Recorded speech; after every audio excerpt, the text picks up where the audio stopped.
Alhamdulillah, pada kesempatan kali ini Allah Tabaraka wa Ta'ala kembali mempertemukan kita dalam sebuah pertemuan dalam rangka menuntut ilmu, yang dimana kita berharap dan meminta kepada Allah Subhanahu wa Ta'ala agar Allah Subhanahu wa Ta'ala selalu melimpahkan kepada kita semua kesehatan, ya, al-sihha wal afiyah, barakah, dan berbagai maupun di akhirat. Allahumma amin. Salawat serta salam semoga selalu tercurahkan dan terlimpahkan kepada junjungan besar Nabi kita Muhammad sallallahu alaihi wasallam, kepada para sahabat dan keluarga beliau ila yaumiddin. Baik jemaah sekalian yang dirahmati oleh Allah Azza wa Jalla, alhamdulillah pada kesempatan yang lalu kita sudah masuk ke dalam sebuah bab penting yang wajib diketahui oleh setiap mukmin, yaitu tentang tauhid asma wa sifat, yang dimana sebelumnya secara bersama kita sudah mengkaji tentang tauhid uluhiyah, begitu juga sebelumnya tauhid rububiyah. Baik, dalam pembahasan tauhid asma wa sifat di pekan yang lalu kita sudah masuk dalam pembahasan makna tauhid asma wa sifat, dan kita katakan bahwasanya tauhid asma wa sifat itu adalah ketika kita beriman kepada nama-nama Allah dan kepada sifat-sifatnya Allah sebagaimana yang ada di dalam Al-Qur'an dan As-Sunnah, menurut apa yang pantas bagi Allah Subhanahu wa taala tanpa melakukan empat hal. Yang pertama adalah ta'wil, yang kedua adalah ta'til, ketiga adalah takyif, dan yang keempat adalah tamtsil. Yang semuanya ini berdasarkan firman Allah Subhanahu wa taala dalam surat Asy-Syura ayat yang ke-11, "Laisa kamitslihi syai'un wa huwas samiul basir." Tidak ada sesuatu pun yang serupa dengan Allah, dan Allah adalah zat yang maha mendengar lagi zat yang maha melihat. Kemudian kita juga sudah membahas tentang bagaimana manhaj para salaf, yaitu para sahabat, para tabi'in, dan para tabi'ut tabi'in di dalam bab asma wa sifatnya Allah Subhanahu wa taala. Dan insyaallah pada kesempatan kali ini kita akan masuk dalam pasal yang kedua berkaitan dengan Asmaul Husna dan sifat kesempurnaan. Dalam bahasa Arabnya adalah as-sifatul ula, ya, Asmaul Husna was sifatul ula lillahi azza wa jalla, milik Allah Subhanahu wa taala. Begitu juga kita akan membahas tentang pendapat golongan-golongan sesat, ya, berikut bantahannya. Bagaimana ya kesesatan beberapa golongan, ya, di dalam atau kesalahan mereka dalam memahami bab atau tauhid asma wa sifat. Baik, yang pertama tentang Asmaul Husna. Kita insyaallah meminta kepada Ibu Mira untuk berkenan membacakan pada kita. Sudah ada belum Ibu Mira? Belum ada, Ustaz. Belum ada Belum ya? hadir. Tidak apa-apa. Ibu Meti deh. Ibu Meti sehat, Bu Met? Alhamdulillah sehat, Ustaz. Alhamdulillah. Suaranya Baik, langsung Ustaz. beda, Bu Met. Hah? Langsung beda ya? Iya. Ya, kalau suara memang tidak bisa dibuat-buat ya. Terdengar ya. Ya baik, Ustaz. Baik di pasal 2 ya, Ustaz. Iya, Bu Met, pasal 2. Ya, baik, Ustaz. Bismillahirrahmanirrahim.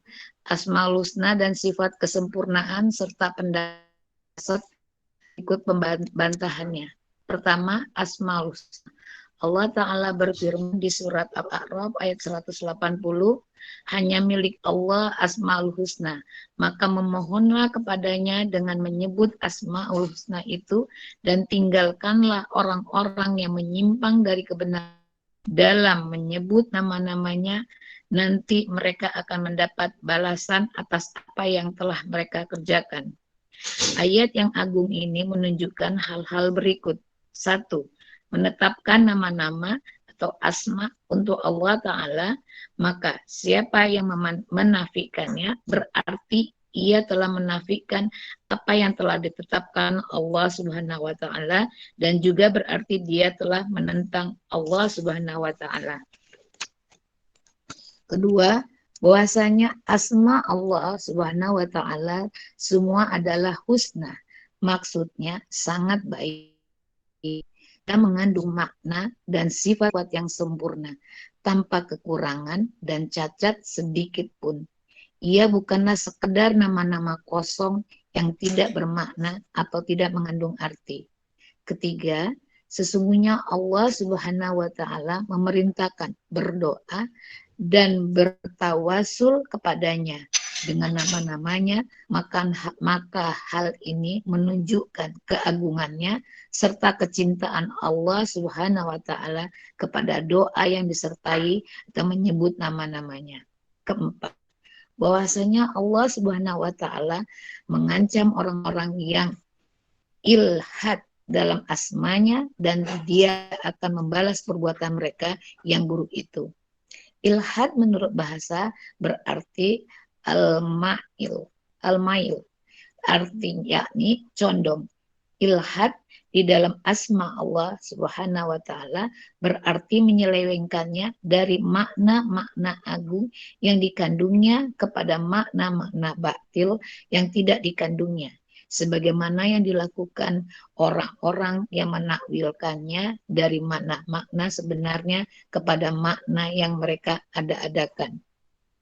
Allah Subhanahu wa Ta'ala berfirman di surat Al-Isra ayat 110 yang artinya, katakanlah, serulah Allah atau serulah Ar-Rahman dengan nama yang mana saja kamu seru.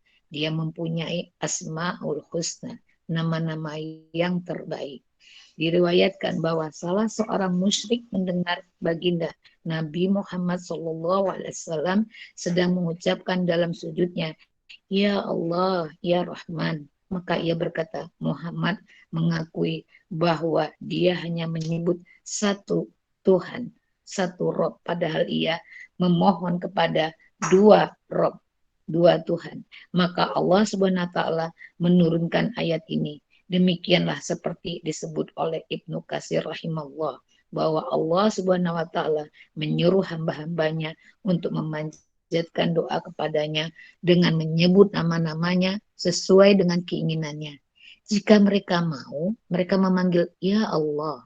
Dan jika mereka menghendaki, boleh memanggil Ya Rahman. Dan seterusnya. Hal ini menunjukkan tetapnya nama-nama Allah Subhanahu wa Ta'ala dan bahwasanya masing-masing dari namanya bisa digunakan untuk berdoa sesuai dengan makom dan suasananya, karena semuanya adalah husna.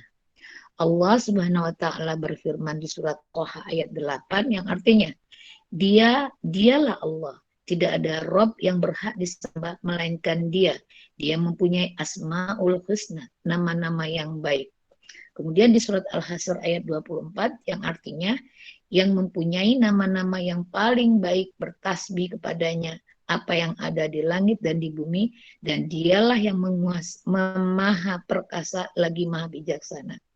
Maka barang siapa menafikan asma Allah Subhanahu wa Ta'ala, berarti dia berada di atas jalan orang-orang musyrik, sebagaimana firman Allah Ta'ala yang di dalam surat Al-Furqan ayat 60, ya artinya, dan apabila dikatakan kepada mereka, sujudlah kamu sekalian kepada yang maha penyayang, mereka menjawab, siapakah yang maha penyayang itu?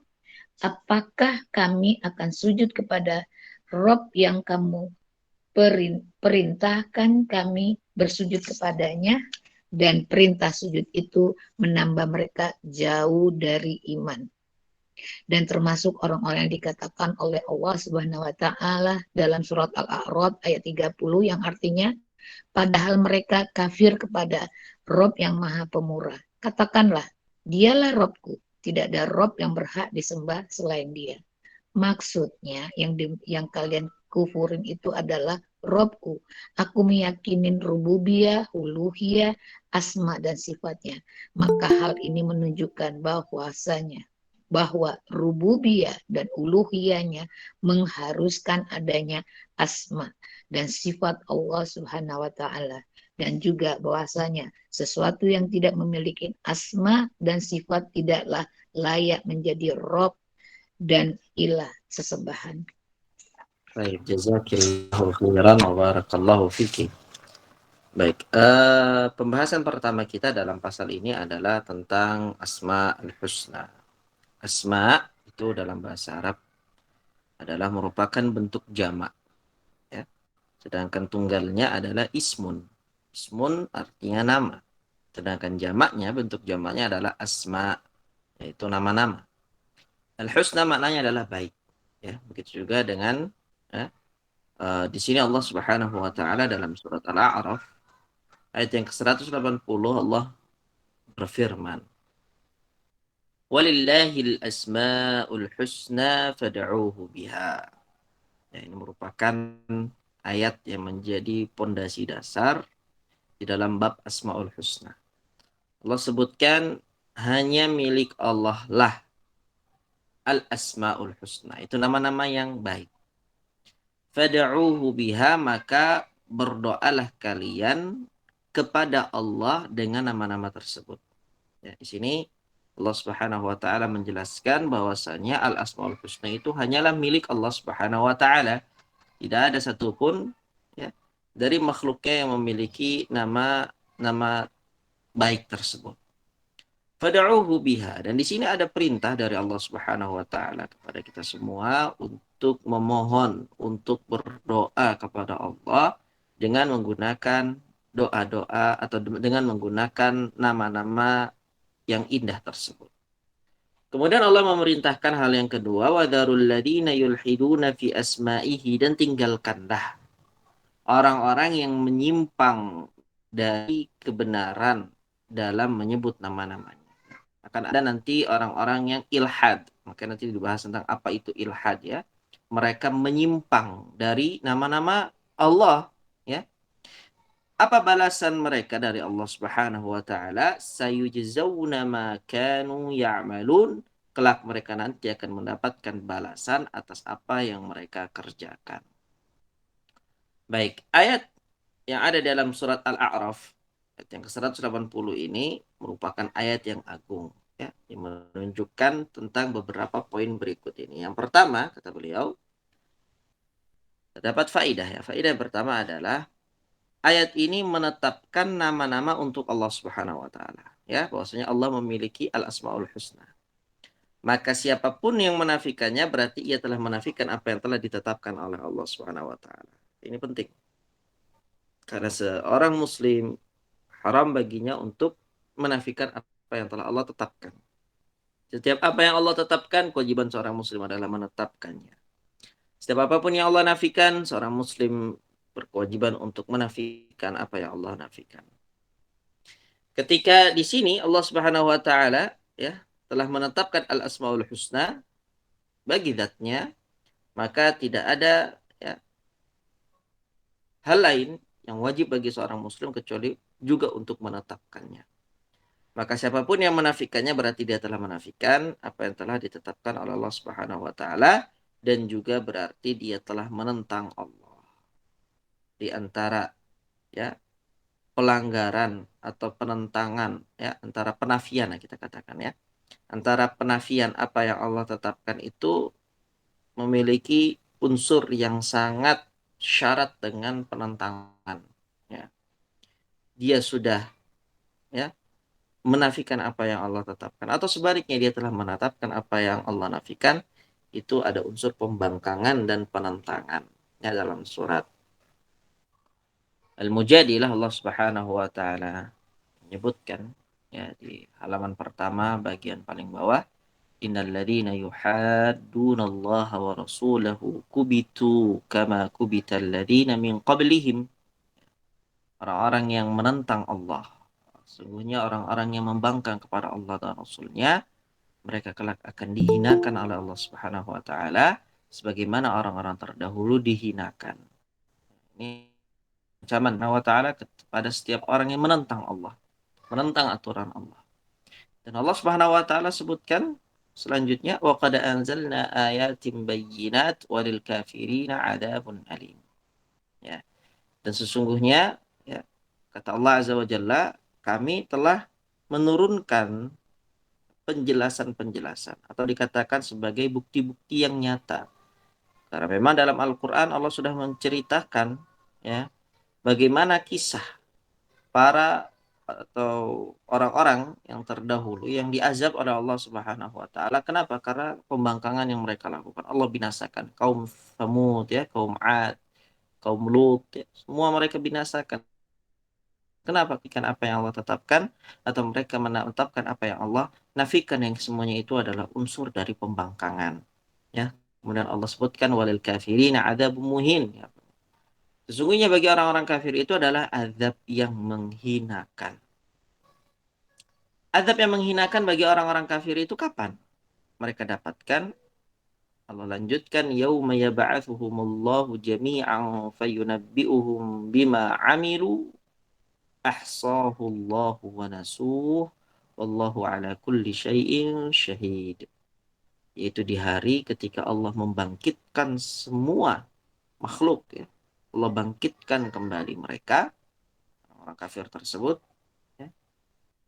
Fayunabbi'uhum bima 'amilu, lalu Allah kabarkan kepada mereka apa-apa yang telah mereka kerjakan. Kembali diingatkan, kembali disebutkan. Apakah mungkin Allah lupa? Ya, tidak.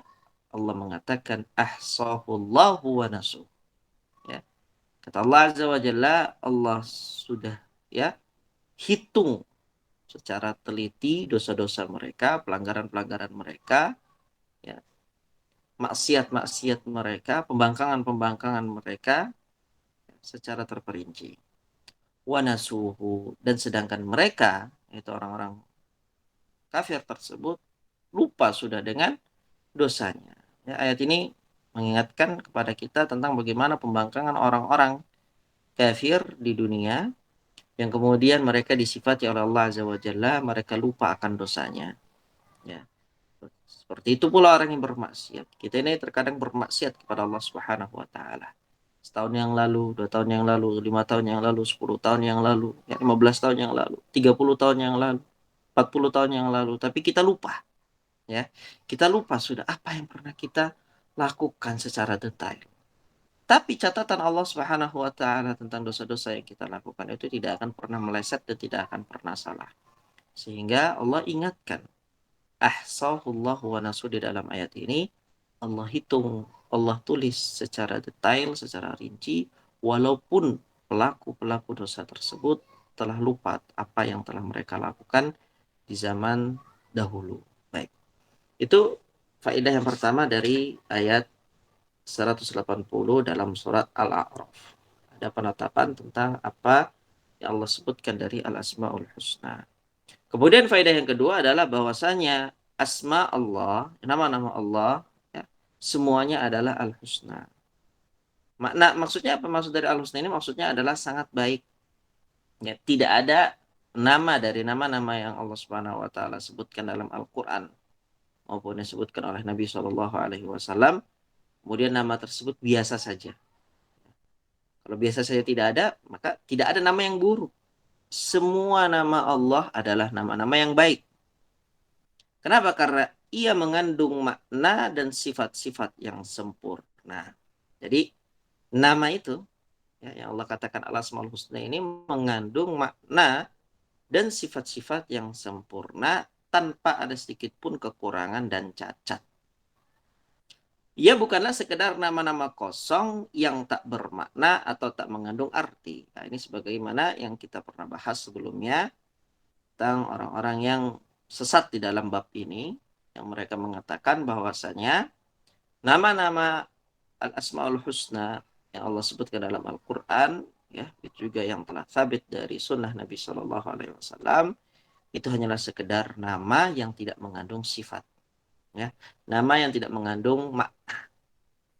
Itu mereka kaum Mu'attilah, ya, orang yang mentaktil, yang mengosongkan atau mentahrif ya nama-nama Allah Subhanahu wa taala.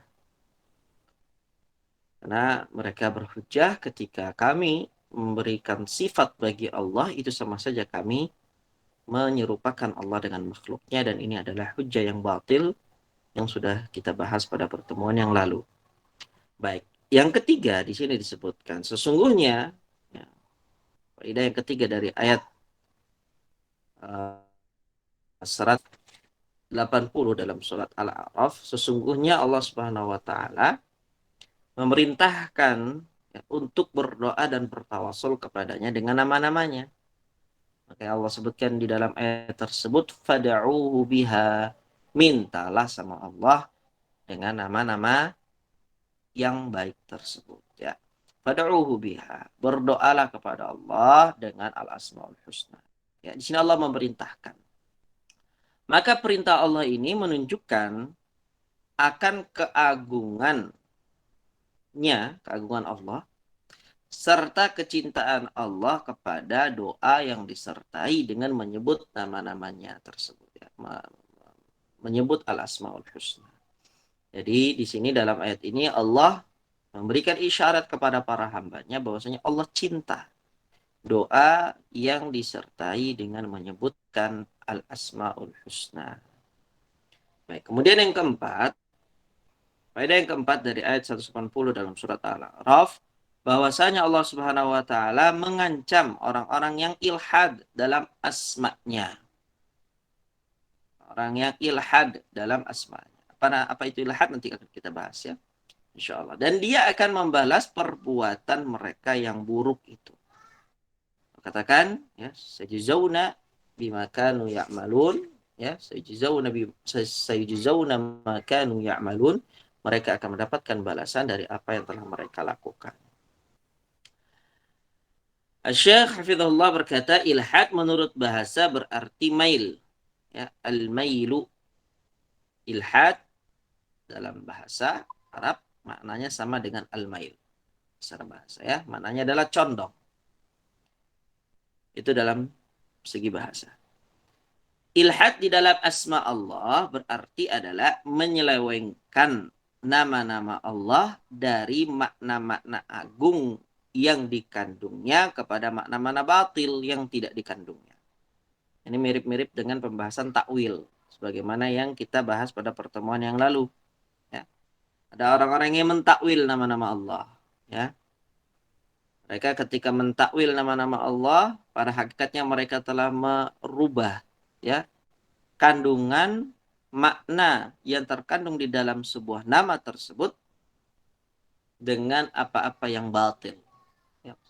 Misalnya contohnya kemarin ya ketika berbicara tentang sifat tangan Allah, maka mereka katakan sesungguhnya itu bukanlah tangan, bukan sifat tangan, tapi itu menunjukkan akan makna kekuasaan. Nah, ini yang disebut dengan apa? Ilhad. Ya. Inilah yang Allah Azza wa Jalla sebutkan di dalam ayat ini, bahwasanya perbuatan itu adalah termasuk ilhad. Wadharul ladzina yulhiduna fi asma'ihi. Tinggalkanlah orang-orang yang mengilhad, yaitu menyelewengkan makna dan kandungan yang terdapat di dalam Asmaul Husna. Kenapa? Sayyizauna ma kanu ya'malun, karena mereka akan mendapatkan kelak ya balasan dari apa yang mereka ya lakukan. Baik. Di sini disebutkan oleh Syekh Hafizahullah sebagaimana yang dilakukan oleh orang-orang yang mentakwilnya dari makna-makna sebenarnya kepada makna-makna yang mereka ada-adakan.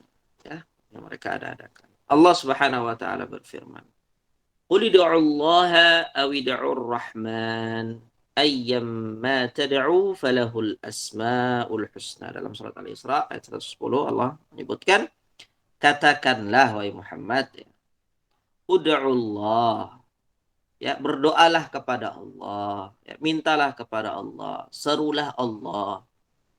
Awid'ur Rahman, atau serulah, mintalah, berdoalah kepada Ar-Rahman. Ada dua di sini ya.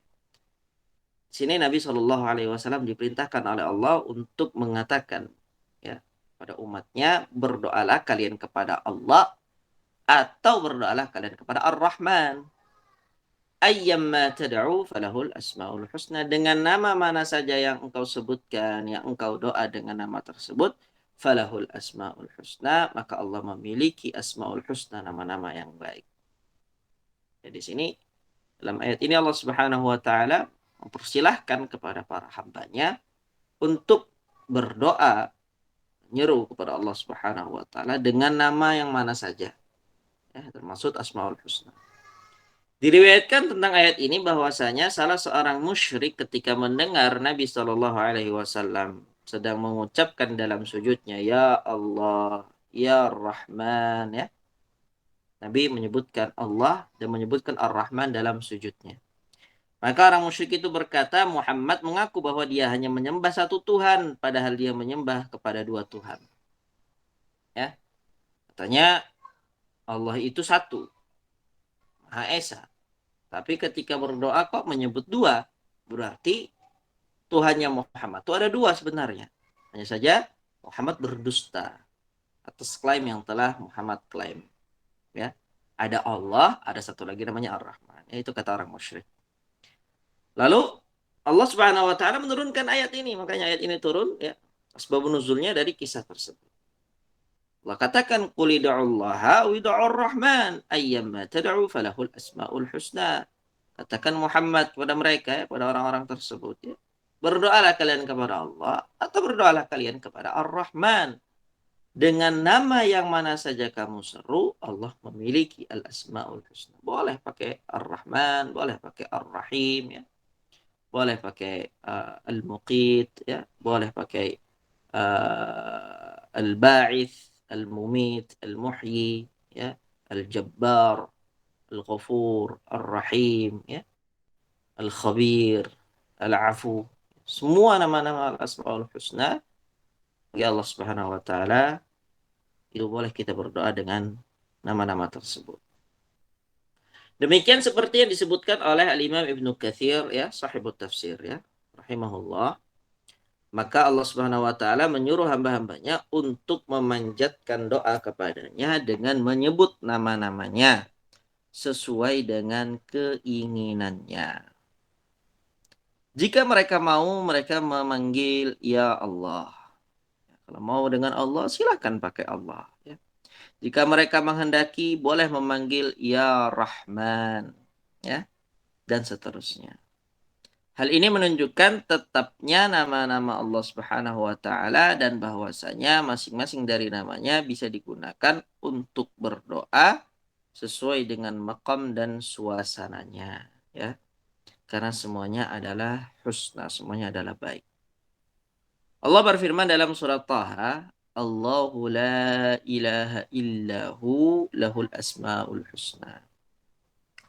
Dialah Allah, tidak ada Rabb yang berhak disembah melainkannya, dan dia memiliki Asmaul Husna. Ini ayat yang kembali menegaskan bahwasanya Allah memiliki Asmaul Husna ya, selain dari ayat yang tadi sudah kita bahas di awal, yaitu surat Al-A'raf ayat 180.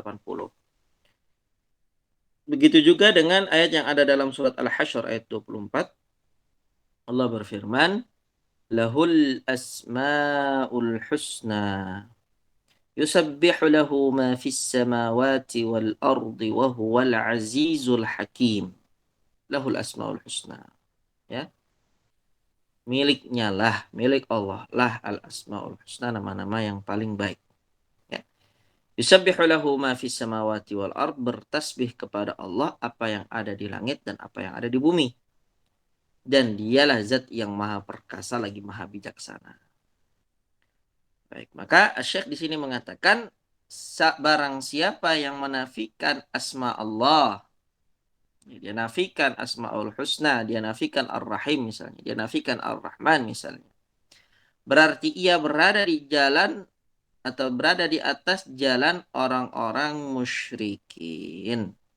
Ya, sebagaimana firman Allah di dalam surat Al-Furqan ayat 60.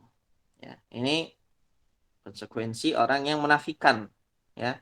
Menafikan apa? Menafikan nama-nama Allah. Ya, bisa jadi mereka orang yang memiliki tauhid uluhiyah, yang memiliki tauhid rububiyah, tapi dalam bab asma wa sifat mereka musyrik. Hati-hati ya. Baik, kesimpulan ini dari mana? Ya, kesimpulan bahwasanya orang yang menafikan asma Allah itu berada di atas jalan orang-orang musyrikin. Simpulan ini diambil dari firman Allah Subhanahu wa taala dalam surat Al-Furqan, wa idza qila lahum usjudu lirrahmani qalu wa marrahman anasjudu lima ta'muruna wa zadahum nufura. Allah berfirman, dan apabila dikatakan kepada mereka usjudu, sujudlah kalian lirrahman, kepada ar-Rahman. Itu zat yang maha penyayang ya. Qalu, maka mereka akan menjawab ya. Orang-orang musyrikin akan menjawab ketika diperintahkan kepada mereka sujudlah kepada ar-Rahman. Mereka menjawab, siapakah ar-Rahman itu? Ya. Anasjudu lima ta'muruna. Apakah kami akan sujud kepada Tuhan yang kamu perintahkan kami bersujud kepadanya? Ya. Wazadahum nufura. Dan perintah sujud itu menambah mereka jauh dari ya keimanan. Semakin mereka jauh dari keimanan yang Allah perintahkan kepada mereka. Di sini, ya di ayat ini Allah Subhanahu wa taala menceritakan bahwasanya orang-orang musyrikin ya, selain tidak mengenal nama-nama Allah Azza wa Jalla yang baik, mereka juga menafikannya. Ya, ketika mereka mengatakan wa Rahman, siapa itu Ar-Rahman? Anasjudu lima ta'muruna. Ini penafian. Apakah kita harus sujud kepada setiap yang engkau sebutkan kepada kami atau setiap yang engkau perintahkan kepada kami? Wazadahum nufura, dan kekufuran, kesesatan, kesyirikan mereka. Dan termasuk orang-orang yang dikatakan oleh Allah Subhanahu wa taala itu tadi termasuk orang-orang musyrikin. Kemudian yang kedua, dalam surat Ar-Ra'd ayat yang ke-30, Allah Subhanahu wa taala menceritakan bagaimana orang-orang yang menafikan nama-nama Allah. Wahum yakfuruna birrahman. Mereka kafir kepada Ar-Rahman. Orang kafirin itu kafir kepada Ar-Rahman, kufur kepada Ar-Rahman.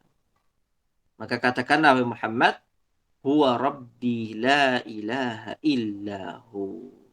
Dialah Rabbku, tidak ada Rabb yang berhak disembah melainkannya selain Dia, yaitu Allah Subhanahu wa taala. Apa maksudnya di sini? Yang dimaksud dalam ayat ini, ya, dalam firman Allah, qul huwa rabbi la ilaha illa huwa. Ya. Maksudnya yang kalian kufuri ini, yang kalian kafir darinya adalah Rabbku. Ya. Di sini sebutkan, ya, orang-orang kafir itu kufur kepada Ar-Rahman. Nabi Muhammad diperintahkan oleh Allah untuk menetapkan bahwasanya zat yang mereka kufuri itu adalah Rabbku. Ya. Yang kufur itu adalah Rabbku. Aku meyakini rububiyahnya, aku meyakini uluhiyahnya, aku meyakini asma wa sifatnya. Semua dari tiga hal ini terkandung di dalam qul huwa rabbi la ilaha illahu. Maka hal ini menunjukkan bahwa rububiyah dan uluhiyahnya mengharuskan adanya asma dan sifat Allah Subhanahu wa taala. Ya. Kenapa? Karena kafirin tersebut mengingkari Ar-Rahman, dan Ar-Rahman adalah salah satu dari Al-Asmaul Husna. Ya. Jadi tidak cukup untuk mengimani tauhid rububiyah dan tauhid uluhiyah semata, tapi juga harus dengan tauhid asma wa sifat. Dan juga bahwasanya sesuatu yang tidak memiliki asma, tidak memiliki sifat, tidak layak menjadi Rabb dan ilah. Ya. Kalau ada sesuatu nggak punya nama, nggak punya sifat, berarti hakikatnya tidak ada. Ya. Dalam bahasa usul katakan pada pembahasan yang lalu kita sebut dengan adam. Adam itu apa? Sesuatu yang tidak ada. Kita meyakini Allah itu ada. Ketika kita meyakini Allah itu ada, lalu Allah sebutkan di dalam Al-Quran bahwasanya Allah punya nama dan punya sifat, ya kita tetapkan. Dan itu ya harusnya kita gunakan akal kita dalam hal-hal yang seperti ini. Ya. Sesuatu yang ada itu pasti ada zatnya, ya, ada namanya, dan ada sifat-sifatnya. Orang-orang yang mentakwil, orang-orang yang mentahrif, ya, kemudian orang-orang yang mentaktil nama-nama dan sifat-sifat Allah, pada hakikatnya mereka menyembah sesuatu yang tidak ada wujudnya. Mereka tidak mau menetapkan Allah itu di atas. Kenapa? Karena mereka tidak mau, ya, mereka katakan tidak mau menyamakan Allah dengan makhluknya. Maka mereka katakan Allah itu tidak di atas, tidak di bawah, tidak di kanan, tidak di kiri, tidak di depan, tidak di belakang. Lalu di mana Allah? Itu pertanyaannya kan. Maka dari itu seorang jariyah, budak kecil, di zaman Nabi Shallallahu Alaihi Wasallam ketika ditanya oleh Nabi, Aina Allah? Di mana Allah? Qalat fis sama. Maka jariah tersebut berkata, Allah di langit. Nabi Shallallahu Alaihi Wasallam bersabda, A'tiqha fa innaha mu'minah. Bebaskanlah, merdekakanlah budak kecil ini, karena sesungguhnya dia adalah seorang mukmin, orang wanita mukminah. Di sini bagaimana Nabi Shallallahu Alaihi Wasallam menetapkan keimanan seorang budak wanita kecil, ya, dikarenakan mukminah tersebut menyatakan Allah berada di langit, Allah di atas. Baik ya, ini berkaitan dengan al-asma was sifat. Begitu juga berkaitan dengan al-asmaul husna. Baik, silakan Ibu dilanjutkan yang kedua. Kedua, kandungan asma al-husna Allah subhanahu wa ta'ala. Nama-nama yang mulia ini bukanlah sekedar nama kosong yang tidak mengandung makna dan sifat. Justru ia adalah nama-nama yang menunjukkan kepada makna yang mulia dan sifat yang agung.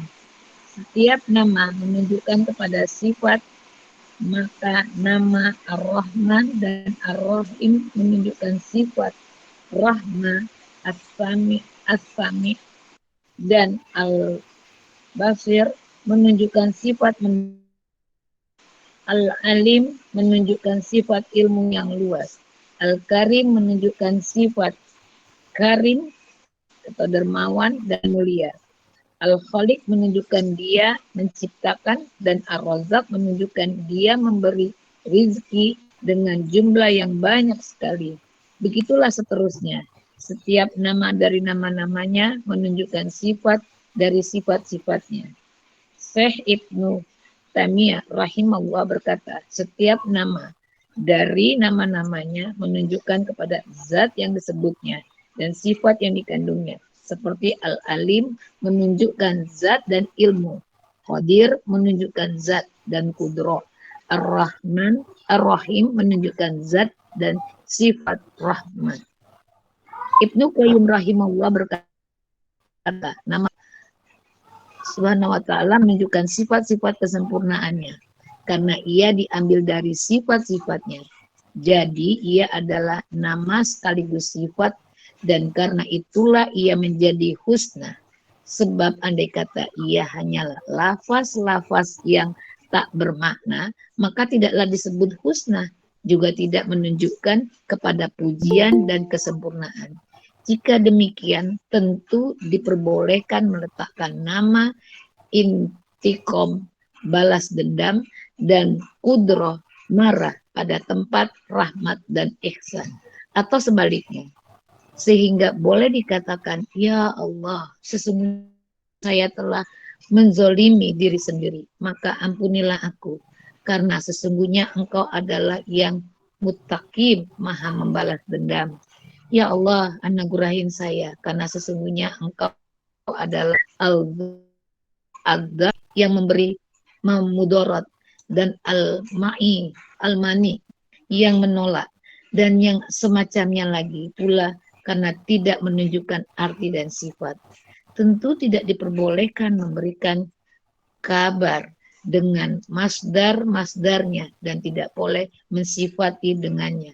Tetapi kenyataannya Allah Subhanahu wa ta'ala sendiri telah mengabarkan tentang dirinya dengan masdar-masdarnya dan menetapkannya untuk dirinya, dan telah ditetapkan oleh Rasulnya Sallallahu Alaihi Wasallam untuknya, seperti firman Allah Subhanahu Wa Taala di dalam surat Al-Azariyat ayat 58, yang artinya sesungguhnya Allah dialah yang maha pemberi rezeki, yang mempunyai kekuatan lagi sangat kokoh.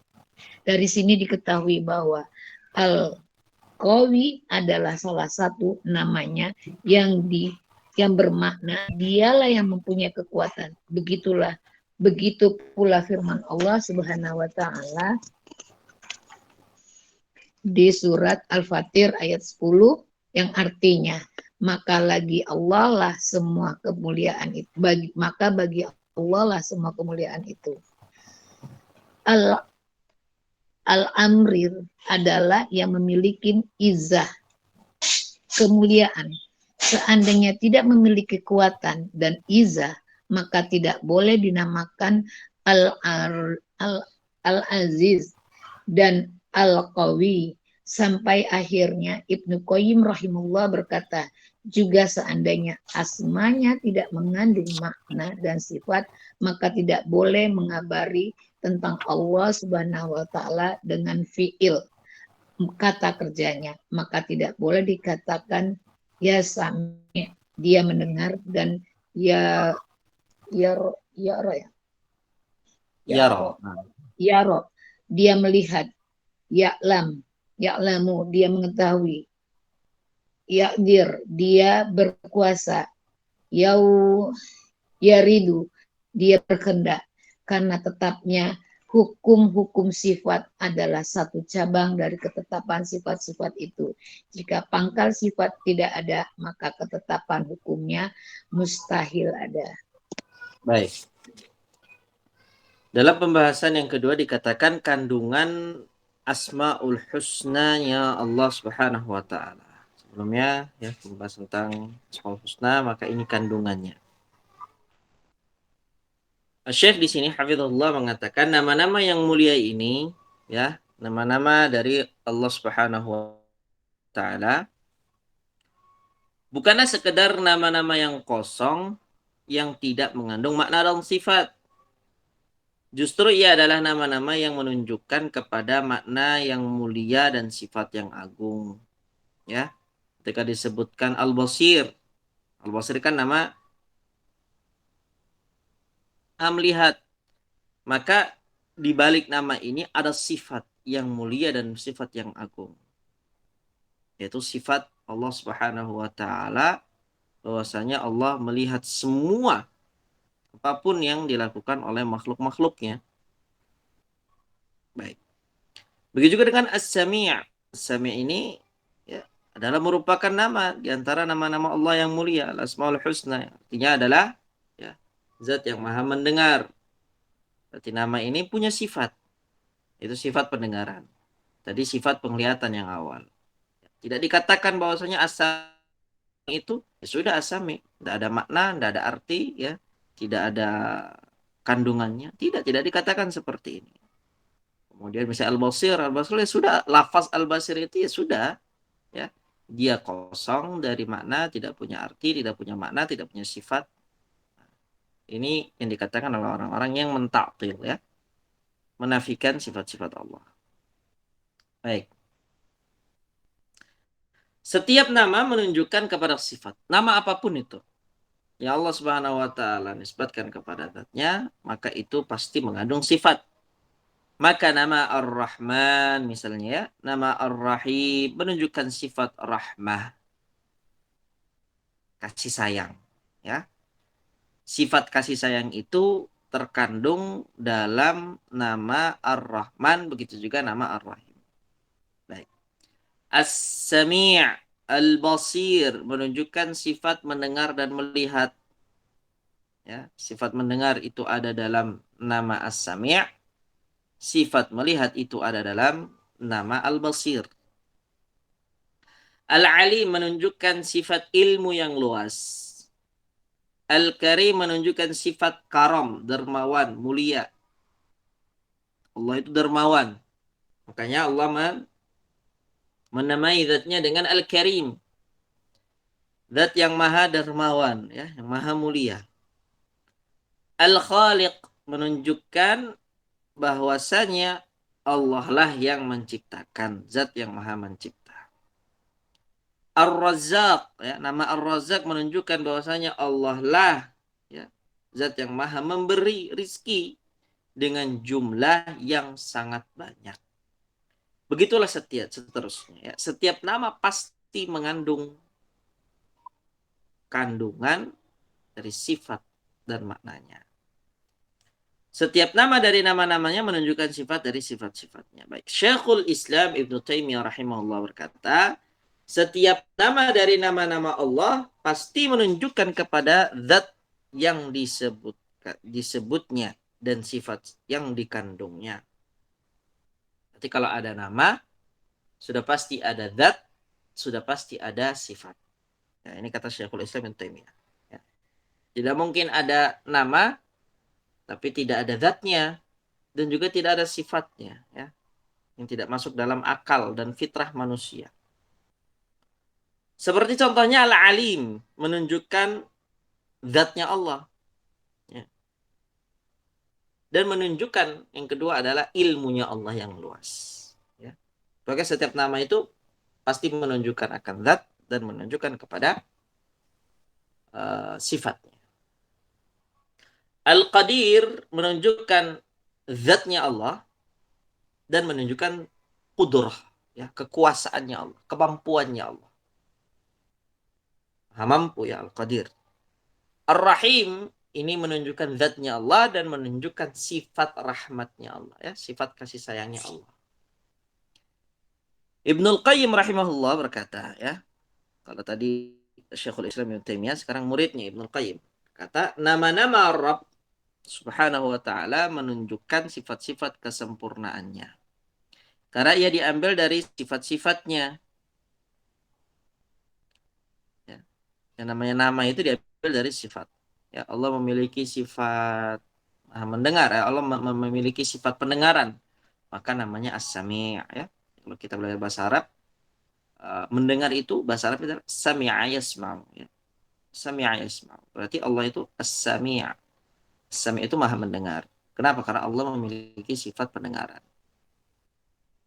Jadi dari kata atau dari sifat itulah keluar nama. Karena Allah memiliki sifat, maka Allah memiliki nama. Jadi sangat tidak masuk akal kalau ada yang mengatakan ada nama tapi tidak ada sifat. Ya. Jadi ia adalah nama sekaligus sifat dan karena itulah ia menjadi husna. Ya. Jadi ia adalah nama sekaligus sifat dan karena itulah ia menjadi husna. Kenapa nama-namanya Allah itu husna? Karena mengandung sifat-sifat yang mulia, gitu ya. Karena kandungannya itulah, ya. Karena kandungannya itulah, kandungan itu berarti sifatnya itulah yang menjadikan nama-nama Allah itu al-husna. Nama-nama Allah itu sangat baik. Sebab andai kata ia hanyalah lafaz-lafaz yang tak bermakna, maka tidaklah disebut al-husna. Kalau seperti yang dikatakan oleh orang-orang yang mentaktil, ya, nama-nama atau sifat-sifat Allah, maka dikatakan berarti kalau dikatakan As-Sami itu tidak punya makna. Artinya apa? Berarti As-Sami itu bukan Al-Husna, bukan nama yang baik. Kenapa? Karena tidak mengandung makna. Itu kan konsekuensinya. Juga tidak menunjukkan kepada pujian dan kesempurnaan.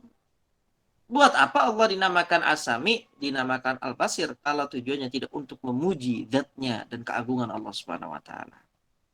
Kalau ternyata As-Sami dan Al-Basir itu tidak mengandung makna dan tidak mengandung sifat. Kontradiksi di situ, ya. Jadi menghindari suatu perkara yang mereka salah pahami, akhirnya mereka terjerembab di dalam kesalahan-kesalahan yang lebih fatal. Nah, mereka sebenarnya nggak mau menyamakan Allah dengan makhluknya. Ketika mereka tidak mau mengisbat atau menetapkan sifat bagi Allah. Tapi karena kesalahpahaman tersebut, akhirnya mereka terjerembab dalam tradisi kontradiksi yang membahayakan. Ya. Karena ketika mereka katakan bahwasanya lafaz-lafaz itu tidak memiliki nama, tidak memiliki sifat, berarti tidak mengandung pujian akan kesempurnaan kepada Allah. Ya. Jika demikian, tentu diperbolehkan meletakkan nama intiqam. Intiqam ini sifat, ya. Artinya adalah balas dendam. Dan ghadab, yaitu marah pada tempat rahmat dan ihsan ataupun sebaliknya. Ini sudah mulai pembahasan lebih mengerucut, ya. Di sini Imam Ibnul Qayyim membantah orang-orang yang mentaktil sifat-sifat Allah dari nama-namanya. Kalau seandainya Ar-Rahim itu tidak mengandung sifat rahmat, ya, maka diperbolehkan kita itu meletakkan nama intiqam dan nama ghadab, nama balas dendam, ya, marah, sifat-sifat ini pada kata Ar-Rahim. Atau sebaliknya. Ini kan konsekuensi gitu, ya. Sehingga boleh dikatakan, ya Allah sesungguhnya saya telah menzalimi diri sendiri, maka ampunilah aku karena sesungguhnya engkau adalah Al-Muntaqim, yaitu zat yang maha membalas dan dendam. Ini jadinya salah dalam penempatan. Ya Allah anugerahilah saya karena sesungguhnya engkau adalah Ad-Dar. Ad-Dar ini adalah yang memberi mudarat dan Al-Mani' yang menolak mudarat. Yang menghalangi dari mudarat. Dan yang semacamnya. Lagi pula kalau tidak menunjukkan arti dan sifat tentu tidak diperbolehkan beri kabar dengan masdar-masdarnya. Dan tidak boleh menyifati dengannya. Tetapi kenyataannya ya, Allah Subhanahu wa taala itu sendiri telah mengabarkan tentang dirinya dengan masdar-masdarnya dan menetapkannya untuk dirinya dan telah ditetapkan oleh Rasulnya untuknya. Sebagaimana firman Allah Subhanahu wa taala. Ya. Allah menyebutkan innallaha huwar razzaqu dzul quwwatil matin. Sesungguhnya Allah dialah zat yang maha pemberi rizki yang memiliki kekuatan lagi sangat kokoh. Masdarnya mana di sini? Masdarnya al-quwah. Jadi kalau kita lihat dari segi bahasa Arab, Ar-Razzaq itu isimnya ya, isim fa'ilnya. Allah itu yang maha memberi. Al-Matin, zat yang sangat atau zat yang maha kokoh. Baik. Penjelasan masdar tadi itu mana? Penjelasan masdar itu ada di dalam kata al-quwah. Di sini Imam Ibnul Qayyim katakan, kalau seandainya kita tidak boleh menisbatkan kepada Allah Subhanahu wa taala arti dan sifat yang terkandung di dalam sebuah nama, berarti juga kita tidak diperbolehkan untuk memberikan kabar tentang masdar-masdarnya. Tapi di sini ternyata Allah menyebutkan masdar. Berarti menunjukkan setiap nama itu memiliki sifat. Setiap nama itu memiliki kandungan dan makna. Ya, ini bantahan kepada orang-orang yang mentaktil nama-nama atau sifat-sifat Allah. Dari sini diketahui bahwasanya Al-Qawi. Al-Qawi itu salah satu nama dari Asmaul Husna ya. Al-Qawi, zat yang maha kuat. Adalah salah satu namanya yang bermakna dia yang mempunyai kekuatan. Yaitu Dzu Quwwah. Dari Dzu Quwwatin ini kita dapat mengetahui bahwasanya Allah itu Al-Qawi. Ya. Dari kata dia yang mempunyai kekuatan, kita dapat mengambil kesimpulan bahwasanya di antara nama Allah itu adalah zat yang maha kuat. Ya, dari masdar kita bisa simpulkan nama di antara nama-nama Allah yang baik. Begitu pula firman Allah, "Falillahil izzatu jami'a." Maka bagi Allah lah semua kemuliaan itu. Al-izzah, izzah di sini masdar ya, masdar. Baik. Kita juga dari kata ini al-izzah, falillahil izzatu jami'an. Milik Allah lah semua kemuliaan. Berarti Allah itu adalah Al-Aziz. Ya. Allah itu adalah zat yang maha memiliki kemuliaan. Jadi kata Aziz itu, atau nama Al-Aziz itu, ini kita simpulkan dari walillahil izzatu jami'an. Dari ayat ini ya, walillahil izzatu jami'an. Seandainya tidak memiliki kekuatan dan izzah, maka tidak boleh dinamakan Al-Aziz dan Al-Qawi. Seandainya ya kata dzu quwwatin begitu juga dengan falillahil izzatu itu tidak memiliki makna dan tidak memiliki arti, maka tidak boleh kita menamakan Allah dengan Al-Aziz dan Al-Qawi. Baik. Sampai akhirnya Imam Ibnul Qayyim rahimahullah berkata, juga seandainya asma-asma'nya yaitu nama-nama Allah tidak mengandung makna dan sifat, maka tidak boleh mengabari tentang Allah dengan fi'il, kata kerja. Dalam bahasa Arab itu ada namanya isim, ya mungkin bagi yang sudah pernah bahasa Arab ya, ada yang namanya isim, ya ada yang namanya fiil. Isim itu kata benda, fiil itu kata kerja, itu juga dengan masdar.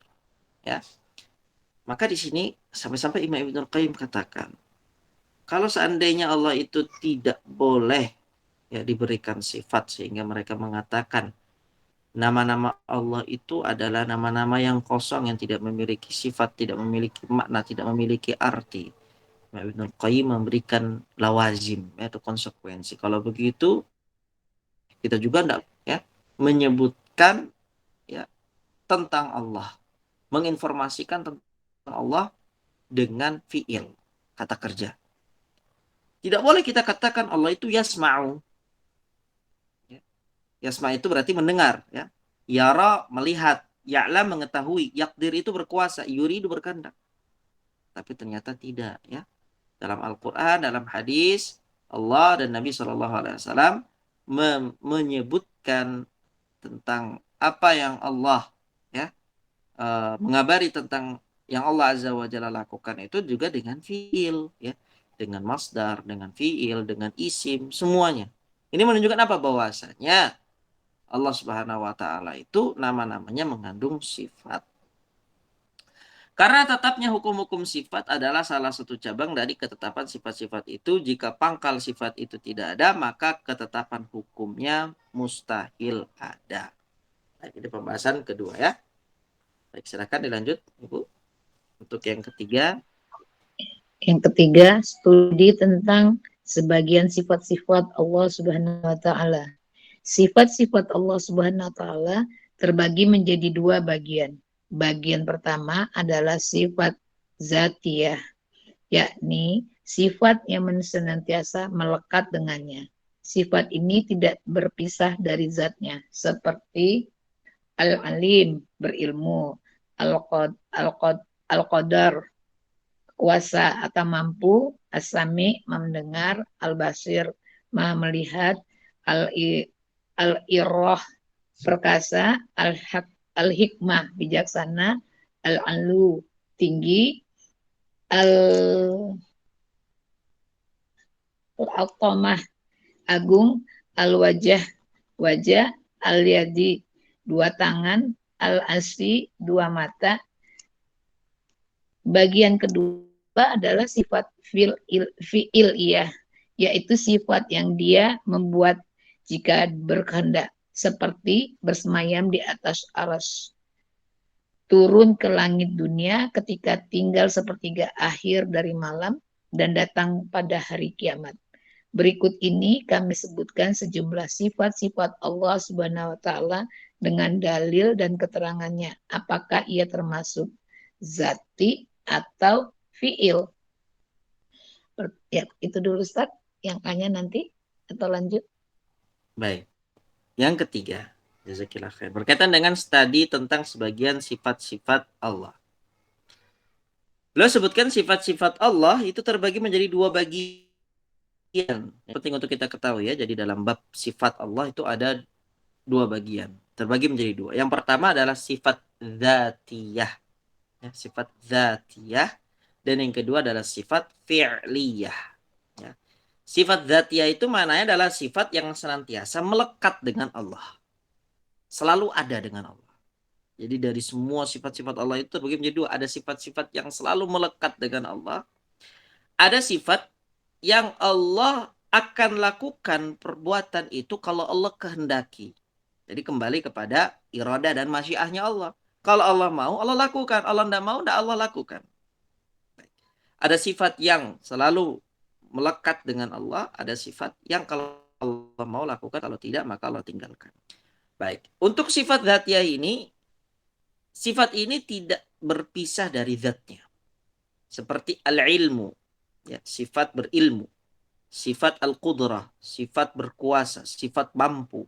Sifat as-sam'u, sifat mendengar. Sifat al-basar, sifat melihat. Sifat al-izzah, sifat perkasa. Sifat al-hikmah, bijaksana. Sifat al-ulu, tinggi. Sifat al-azamah, agung. Sifat al-wajh, wajah. Sifat al-yadain, dua tangan. Sifat al-ainain, sifat dua mata. Ini adalah sifat-sifat yang selalu melekat pada zatnya Allah Subhanahu wa taala. Ya.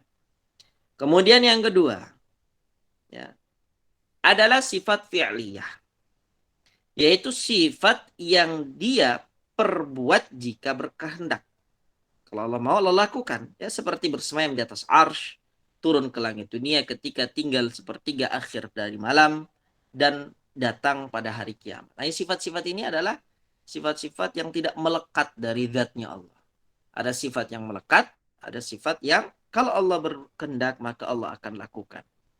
Kemudian disebutkan berikut ini, kami sebutkan sejumlah sifat-sifat dengan dalil dan keterangannya, apakah ia termasuk dzati atau fi'li. Baik, silakan dilanjut, Muhammad.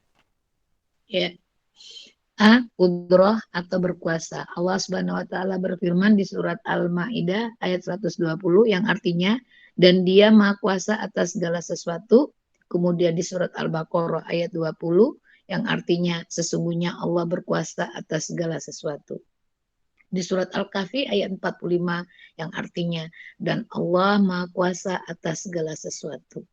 Di surat Al-An'am ayat 65 yang artinya katakanlah dialah yang berkuasa untuk mengirimkan azab kepadamu dari atasmu atau dari bawah kakimu. Kemudian di surat At-Tariq ayat 8 yang artinya sesungguhnya Allah benar-benar kuasa untuk mengembalikannya hidup sesudah mati. Dia telah menetapkan sifat kudroh, kuasa untuk melakukan apa saja sebagaimana dia juga menafikan dari dirinya sifat lemah dan luhub letih. Allah Subhanahu wa taala berfirman di dalam surat Fatir ayat 44 yang artinya dan tiada sesuatu pun yang dapat melemahkan Allah baik di langit maupun di bumi. Sesungguhnya Allah Maha mengetahui lagi Maha kuasa. Di surat Qaf ayat 38 yang artinya dan sesungguhnya telah katakan langit dan bumi dan apa yang ada di antara keduanya dalam 6 masa dan kami sedikit pun tidak ditimpa keletihan. Dia memiliki kudroh yang mutlak dan sempurna sehingga tidak ada sesuatu pun yang melemahkannya. Tidaklah ada penciptaan makhluk dan pembangkitan mereka kembali kecuali bagaikan satu jiwa saja. Allah berfirman di surat Yasin ayat 82 yang artinya sesungguhnya perintahnya apabila dia menghendaki sesuatu hanya berkata kepadanya, jadilah, maka jadilah ia. Maka seluruh makhluknya, baik yang ada di atas maupun yang di bawah, menunjukkan kesempurnaan kudrohnya yang menyeluruh. Tidak ada satu partikel pun yang keluar darinya. Cukuplah menjadi dalil bagi seorang hamba manakala ia melihat kepada penciptaan dirinya. Bagaimanakah Allah Subhanahu wa taala menciptakannya dalam bentuk yang paling baik, membuka matanya baginya sehingga memiliki mendengarkan pendengaran dan penglihatannya, menciptakan untuknya sepasang mata, sebuah lisan dan sepasang bibir. Kemudian apabila ia melayangkan pandangannya ke seluruh jagat raya ini, maka ia akan melihat berbagai keajaiban yang kudrohnya yang menunjukkan keagungannya. Baik, Masya Allah ya. Ini sudah mulai pembahasan-pembahasan tentang yang mentadaburi nama-nama Allah dan sifat-sifat Allah yang mulia. Yang pertama yang akan dibahas di sini, ya, di dalam pembahasan kali ini, Syekh akan menyebutkan setidaknya ada 15 sifat Allah Subhanahu wa taala. Yang pertama adalah tentang sifat berkuasa, ya, mampu melakukan apapun. Ini adalah sifat yang sangat mulia yang Allah Subhanahu wa taala banyak sekali sebutkan dalam Al-Qur'an. Wa huwa ala kulli syai'in qadir, wa huwa ala kulli syai'in qadir, wa huwa ala kulli syai'in qadir. Ya. Allah Maha Kuasa atas segala apapun. Allah Maha Mampu atas segala apapun. Banyak sekali ayat-ayat dalam Al-Quran yang Allah ulang-ulangi ini. Ya, di sini ada beberapa ayat disebutkan oleh Syekh, antaranya Al-Maidah 20, Al-Baqarah 20, Al-Kahfi 45, Al-An'am 65, At-Tariq ayat 8. Semuanya menunjukkan bahwasanya Allah memiliki satu sifat yang disebut dengan Al-Qudrah. Qudrah ini mampu, ya, berkuasa. Baik. Allah Subhanahu wa taala dalam ayat-ayat tersebut telah menetapkan sifat kudur, sifat kuasa untuk melakukan apa saja. Mungkin kita sebagai manusia itu punya sifat kudrah, punya, ya. Tapi sifat kudrah kita tidak sebagaimana sifat kudrah yang ada pada zatnya Allah. Kita mampu misalnya. Kita mampu misalnya seorang manusia ya dengan khususnya di spesialisnya seorang bisa ya menservis mobil misalnya. Orang yang mampu untuk menservis mobil belum tentu dia bisa menservis HP. Ya. Orang yang bisa menservis HP belum tentu dia bisa menservis AC atau kulkas. Manusia itu kudrohnya terbatas, kemampuannya terbatas. Dia hanya bisa satu bidang saja. Dia hanya satu dunia saja yang dia kuasai dan terbatas di situ. Itu pun masih banyak kekurangan. Tapi Allah Subhanahu wa taala di setiap bidang, di setiap ya pembahasan setiap apa itu ilmu, pasti Allah Subhanahu wa taala terkandung dalam zatnya sifat kudrah, mampu. Ya. Di dalam berbagai ayat Allah menyatakan bahwasanya Allah Maha mampu. Ya. Beda dengan manusia. Mampunya manusia itu terbatas. Mampunya Allah sempurna. Itulah yang membedakan antara sifatnya Allah dengan sifatnya manusia. Hingga beda. Jadi tidak perlu khawatir. Ini kalau saya ya memberikan sifat kepada Allah bahwasanya Allah mampu, berarti saya sudah menyamakan Allah dengan makhluk yang tidak perlu khawatir. Kenapa? Karena laisa kamitslihi syai', tidak ada yang sama dengan Allah. Sifatnya Allah itu dikatakan sebagai sifat yang sempurna, sedangkan manusia sifat-sifatnya terbatas. Walaupun sama dari nama dan lafaz, tapi tidak sama tidak sama dengan dari segi hakikat. Ya. Pendengaran Allah tidak sama dengan pendengaran manusia. Penglihatan Allah tidak sama dengan penglihatan manusia. Kemampuan dan keberkuasaan Allah tidak sama dengan kemampuannya manusia. Ya. Selain Allah menetapkan sifat kudrah, sifat mampu, Allah juga menafikan dari dirinya sifat ajiz dan sifat lugub. Apa itu sifat ajiz? Lemah. Allah nafikan kelemahan pada zatnya. Ini luar biasa ya. Dalam Al-Quran, Allah menetapkan sifat kudrah, maha mampu pada zatnya. Dan di dalam Quran pula, Allah menafikan sifat lemah dan sifat letih dari zatnya. Dalam surat Fatir, ya, Allah menyebutkan, وَمَا كَانَ اللَّهُ لِيُعْجِزَهُ مِنْ شَيْءٍ فِي السَّمَاوَاتِ وَلَا فِي الْأَرْضِ. Tidak ada suatu pun yang dapat melemahkan Allah, baik itu di langit maupun di bumi. Apapun itu, syai' di sini kan nakirah, ya, umum. Apapun itu tidak ada yang dapat menjadikan Allah lemah. Ini Allah nafikan kelemahannya. Innahu kana aliman qadira. Sesungguhnya Allah yang maha mengetahui lagi maha kuasa. Dalam surat Qaf Allah sebutkan walaqad khalaqnas samawati wal arda wama bainahuma fi sittati ayyam. Sungguhnya kami telah menciptakan langit dan bumi dan apa yang ada di antara keduanya dalam 6 masa. Wama massana min lughub. Tidak ada sedikit pun ya kami ditimpa keletihan. Ya, Allah Subhanahu wa taala menafikan keletihan dari zatnya.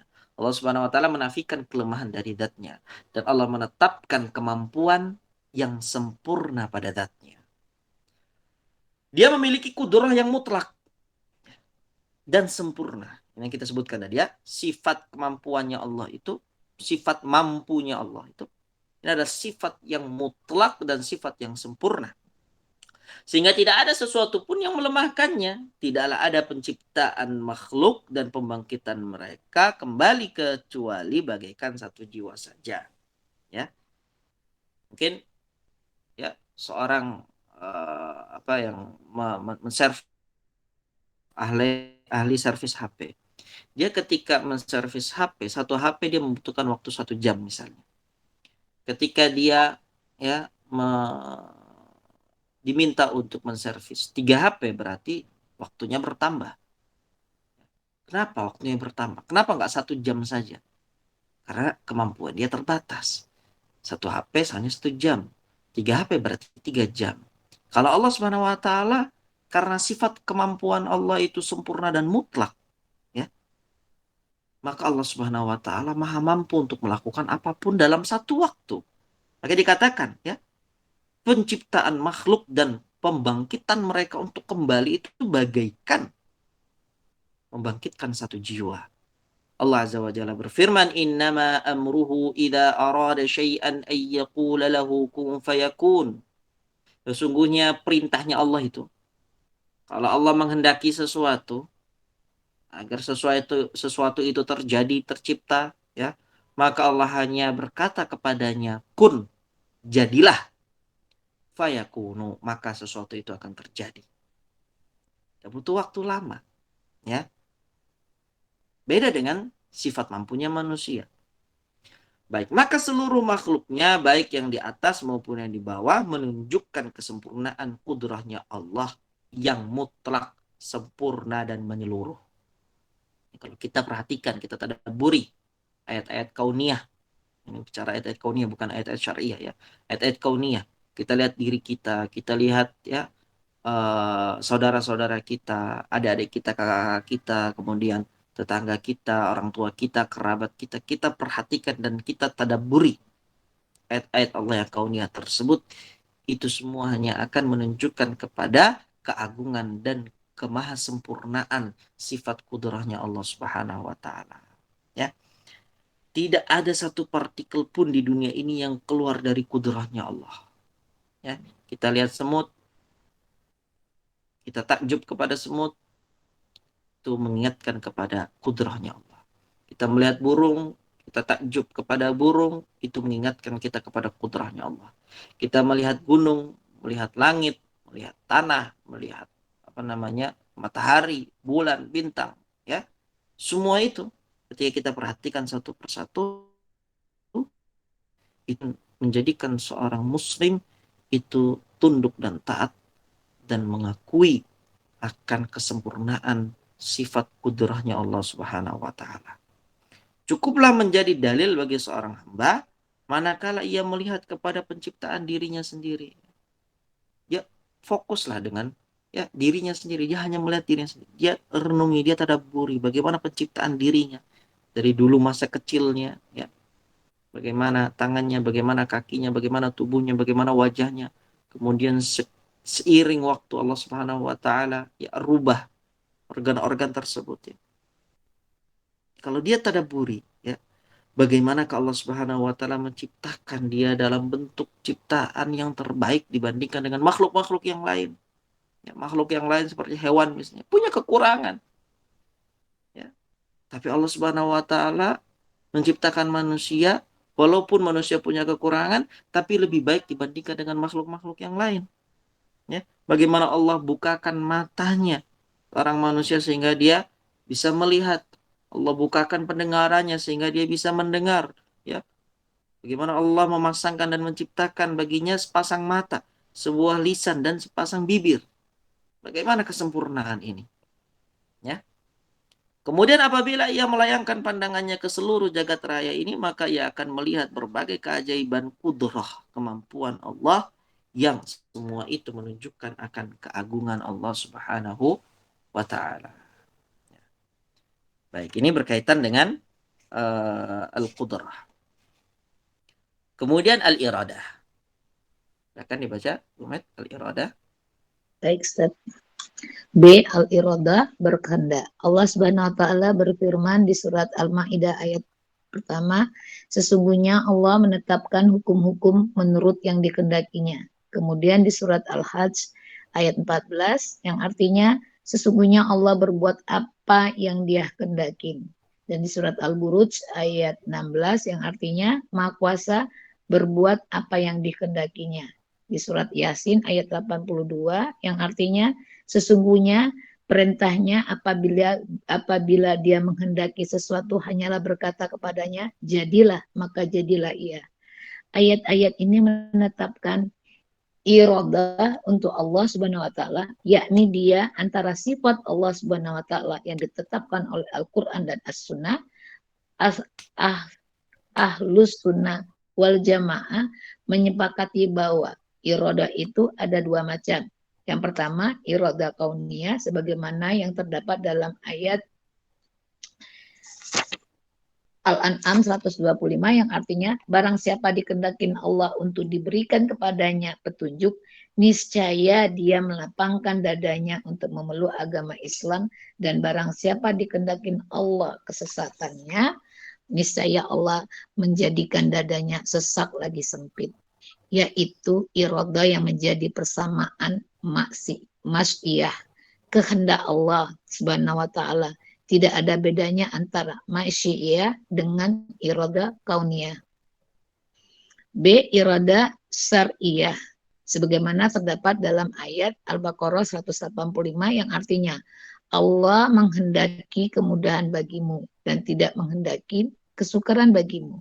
Perbedaan antara keduanya ialah satu, iroda kauniyah pasti terjadi, sedangkan iroda syariah tidak harus terjadi, bisa pula tidak.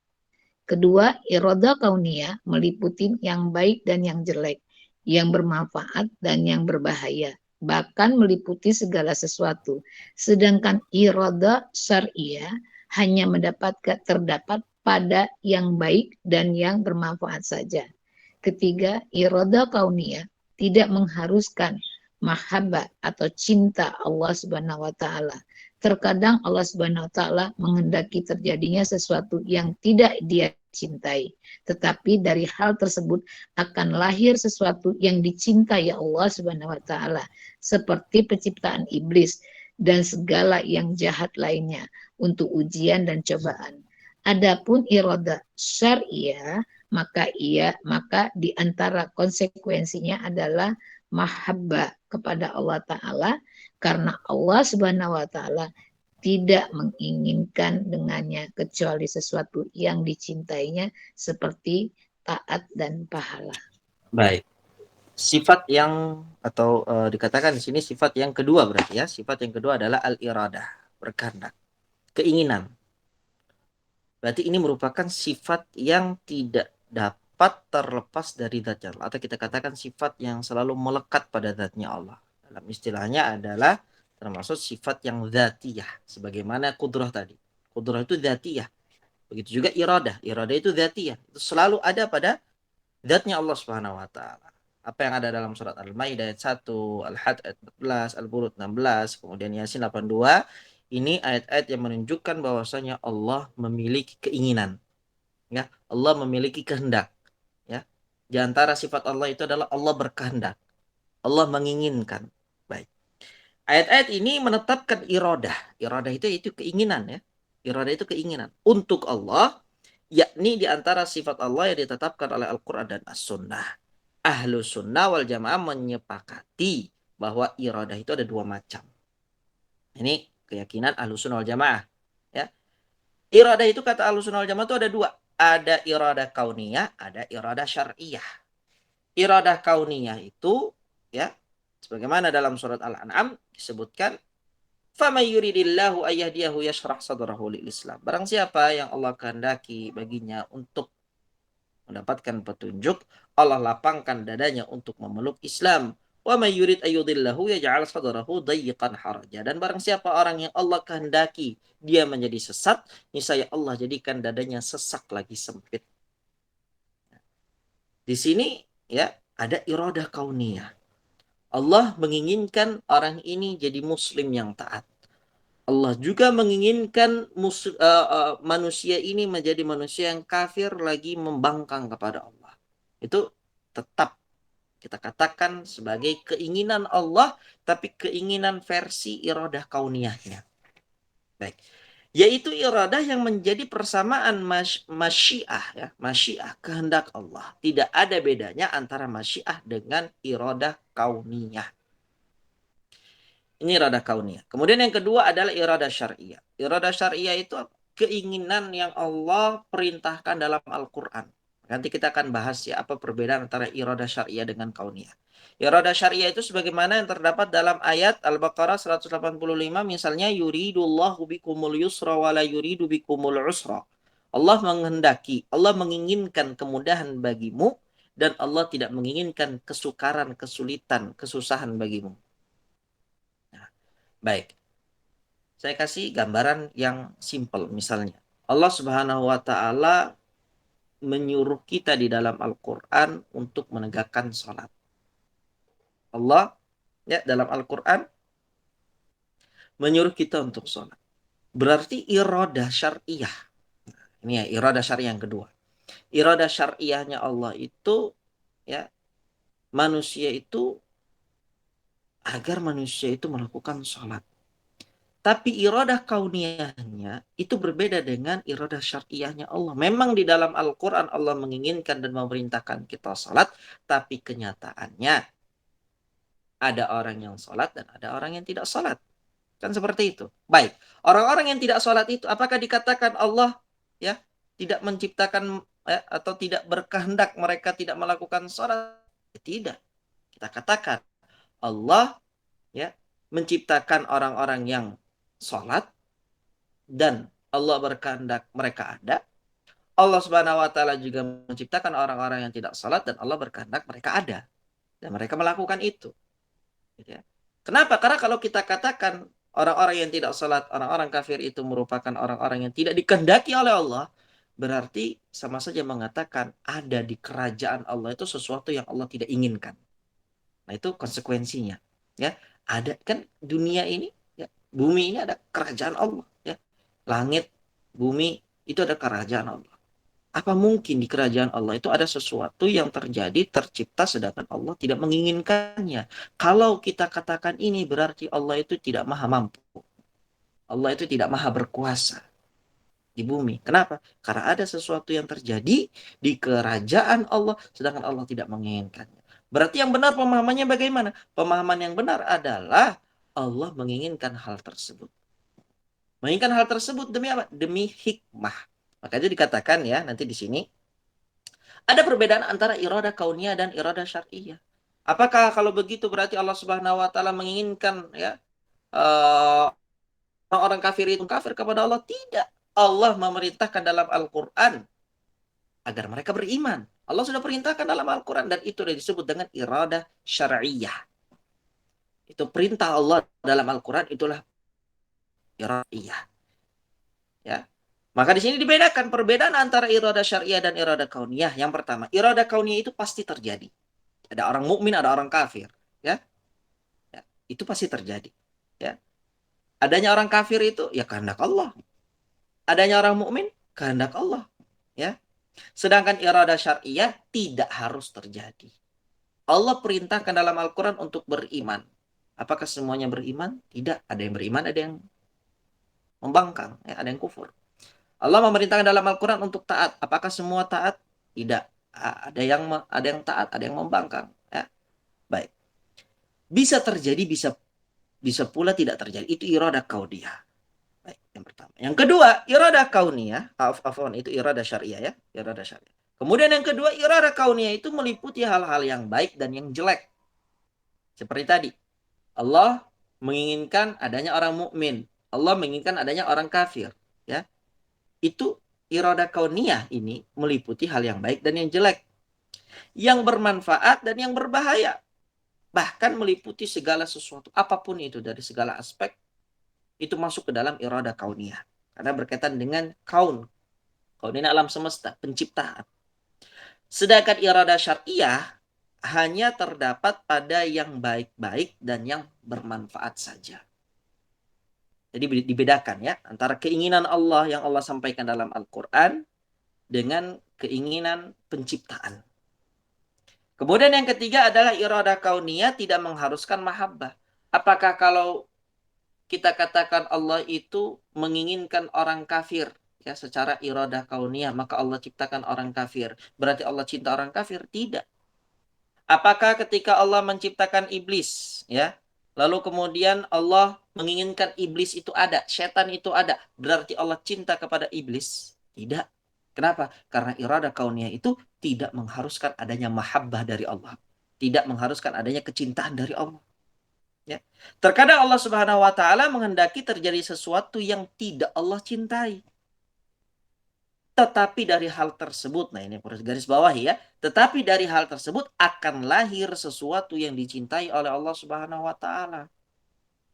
Seperti contohnya penciptaan iblis dan segala yang jahat lainnya untuk ujian dan cobaan. Sekarang dari mana ya pembuktian bahwasanya orang-orang mukminin itu mereka adalah orang-orang yang tegar, adalah orang-orang yang taat kepada Allah, kecuali setelah mereka mendapatkan ujian dan cobaan, gangguan dari iblis, gangguan dari setan. Ketika mereka tetap tegar dalam ketaatan mereka, ya, disitulah turun mahabbah Allah kepada orang-orang mukminin. Ya bukan berarti ketika Allah menciptakan iblis itu Allah cinta sama iblis, tidak, ya. Tetapi dari semua itu ada hikmah di baliknya. Adanya iblis sebagai cobaan dan ujian bagi kaum muslimin sehingga Allah Subhanahu wa taala melipat gandakan mahabbah dan ridhonya kepada kaum muslimin. Baik. Adapun iradah syariah, maka di antara konsekuensinya adalah mahabbahnya Allah. Jadi iradah syariah, misalnya tadi ya salat ya. Allah merintahkan kita salat. Ketika seseorang itu taat sama Allah dan dia salat, maka ini konsekuensinya dia akan mendapatkan kecintaan dari Allah. Beda sama iradah kauniyah. Iradah kauniyah itu tidak mengharuskan adanya mahabbah dari Allah. Tapi iradah syariah, ketika kita lakukan apa yang Allah inginkan, gitu ya. Ketika kita lakukan, kita laksanakan apa yang Allah kehendaki, maka di situ akan ada mahabbah dari Allah, akan ada kecintaan dari Allah. Karena Allah tidak menginginkan dengannya kecuali sesuatu yang dicintainya seperti ketaatan dan pahala. Baik, ini ya pembahasan tentang al-iradah. Bahwasanya Allah Azza wa Jalla itu berkehendak dan kehendaknya Allah itu terbagi menjadi dua dalam keyakinan Ahlussunnah wal Jamaah, yaitu iradah syar'iyah dan iradah kauniyah. Baik, naktafi hadza bihadza, kita cukupkan sampai pembahasan kali ini insyaallah baru dua sifat. Yang pertama adalah sifat kudrah, kemudian sifat al-irada, dan pada kesempatan yang akan datang insya Allah kita akan selesaikan ya sifat-sifat berikutnya.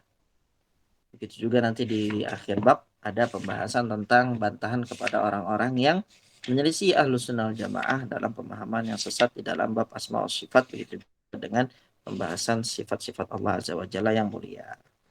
Baik, نكتفي بهذا وصلى الله على محمد وعلى آله وصحبه وسلم جزاكم الله خيرا وبارك الله فيكم.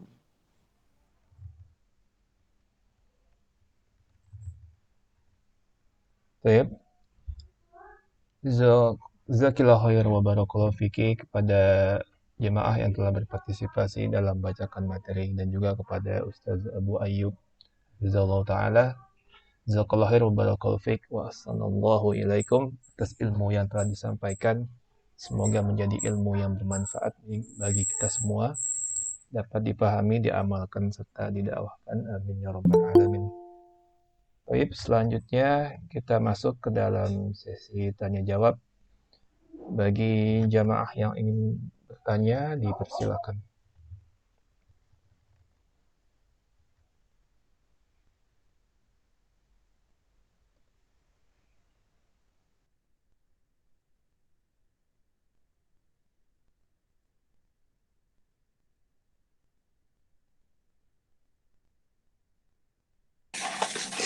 Assalamualaikum Pak Ustadz. Waalaikumsalam warahmatullahi wabarakatuh. Ya, saya mau tanya mengenai iradah. Berarti yang kita iman bahwa iradah kauniyah kita imani saja. Lain dengan iradah syariah, di mana di situ kita harus melakukan amal-amal yang Allah syariatkan bagi kita. Bisakah demikian? Iya benar. Jadi irada kauniyah itu kewajiban bagi kita adalah cukup meyakini Allah menghendaki itu terjadi. Apa yang ada di balik itu hikmahnya, kalau kita tahu ya maka baik, kalau tidak tahu ya tidak usah tidak usah kemudian menjadi alasan sehingga kita tidak taat kepada Allah, ya. Misalnya tadi dengan adanya iblis. Apakah Allah cinta sama iblis? Ya tidak. Karena itu masuknya ranah irada kauniyah. Ya, Allah berkehendak iblis itu ada.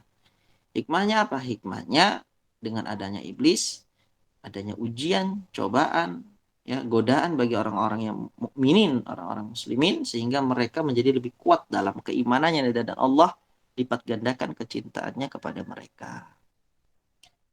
Adapun irada syariah, apa yang Allah inginkan dari kita nih?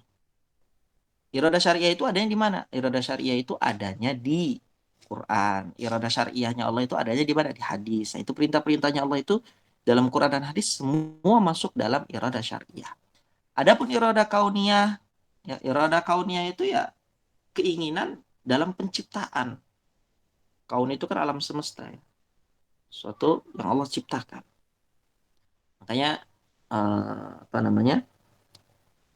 Misal kita ya dalam berbagai bentuk manusia ini ada yang kulitnya hitam, ada yang kulitnya putih, ada yang kulitnya kuning, ada yang coklat, ya. Itu masuknya ke irada kauniyah. Tapi Allah menginginkan dari kita semua walaupun kulitnya hitam, walaupun kulitnya putih, semuanya khitab bagi Allah Subhanahu wa taala kepada semua manusia untuk menyembah Allah. Ini masuk ke dalam iradah syariah. Jadi antara dua hal itu harus dibedakan. Karena kalau tidak dibedakan, maka seorang itu akan sampai kepada titik, ya, dia itu akan tersesat. Puncaknya di mana? Puncaknya ketika mengatakan berarti ada orang yang seperti ini, ada golongan yang seperti ini, mereka meyakini di dunia ini ada khaliqus syarri wa khaliqul khair. Di dunia ini ada dua pencipta, yaitu pencipta kebaikan, pencipta keburukan. Ya, Tuhan itu ada dua. Ada yang menciptakan hal-hal yang baik, ada yang menciptakan hal-hal yang buruk. Ya, yang menciptakan hal-hal yang baik itu hal-hal yang baik, ya, perintah-perintah yang baik, ya, hal-hal yang indah.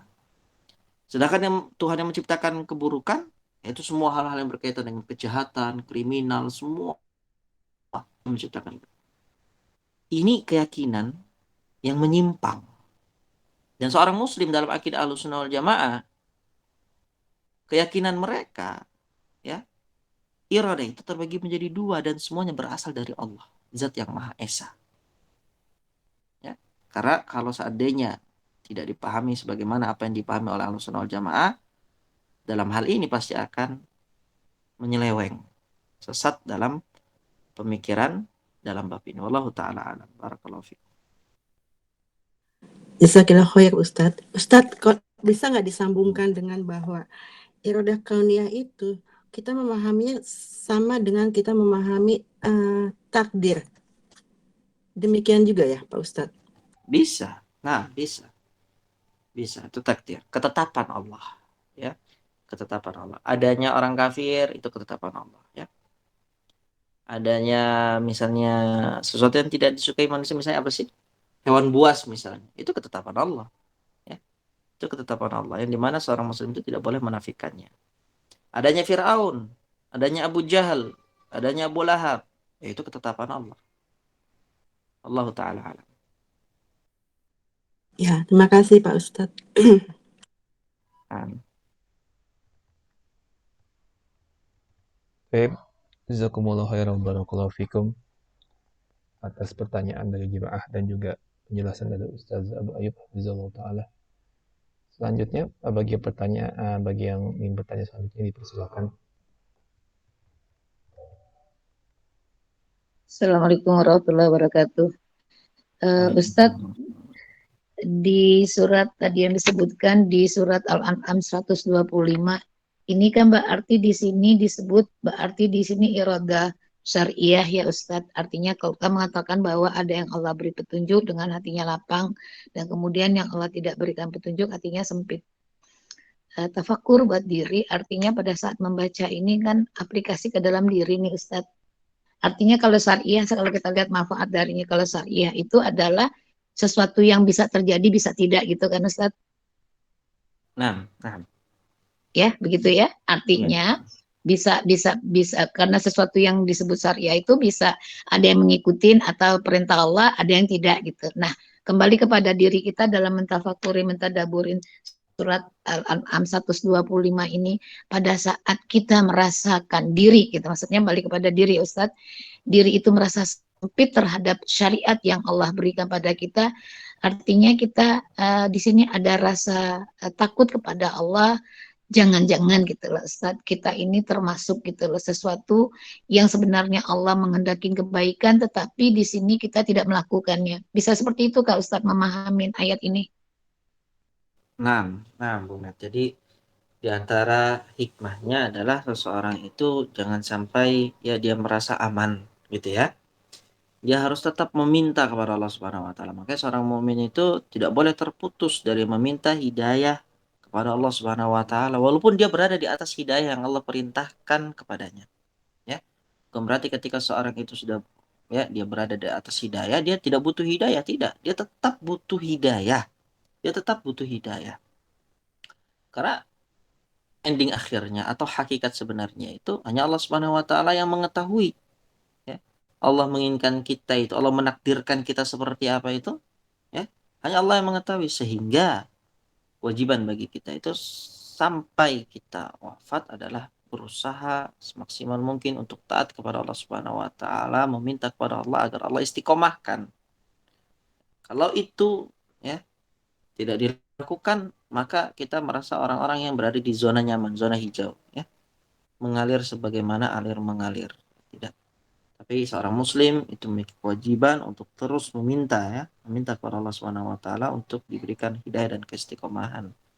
Karena sesungguhnya ya, apa yang Allah takdirkan kepada kita sampai detik ini, selama kita hidup kita nggak tahu endingnya seperti apa. Jadi semua kembali kepada Allah dan kita minta kepada Allah untuk diberikan husnul khatimah. Barakallahu fikum. Baik, Ustaz. Alhamdulillah, jazakallah khair, barakallah fik. Amin wa iyyak. Jazakumullah khairan wa barakallahu fikum. Pada jamaah yang telah bertanya dan juga penjelasan dari Ustaz Abu Ayyub Hafizahullah Ta'ala. Baik, mungkin karena waktu sudah menunjukkan pukul 14.32 bagi untuk waktu Indonesia bagian Barat. Mungkin kajian kita cukupkan sampai di sini. Bagi yang jamaah yang ingin bertanya, insyaallah ta'ala bisa bertanya di kajian pekan depan insyaallah. Baik, sebelum kajian diakhiri, Anda mewakili jemaah mengucapkan jazakallahu khair wa barakallahu fik wa ahsanallahu ilaikum atas keluangan waktu, ilmu dan nasihat-nasihat yang telah disampaikan oleh Ustaz Abu Ayyub Hafizahullah Ta'ala. Semoga Ustaz dan keluarga serta kita semua selalu dalam lindungan Allah Ta'ala, dan semoga kita semua mendapatkan rahmat Allah Ta'ala untuk masuk ke dalam surga firdausnya. Amin ya rabbal alamin. Mari kita tutup majelis ini dengan membaca doa kafaratul majlis. Subhanakallahumma wa bihamdika asyhadu an la ilaha illa anta astaghfiruka wa atubu ilaik. Wassalamualaikum warahmatullahi wabarakatuh. Waalaikumsalam warahmatullahi wabarakatuh. Jazakallah khair, Ustaz. Barakallah fik.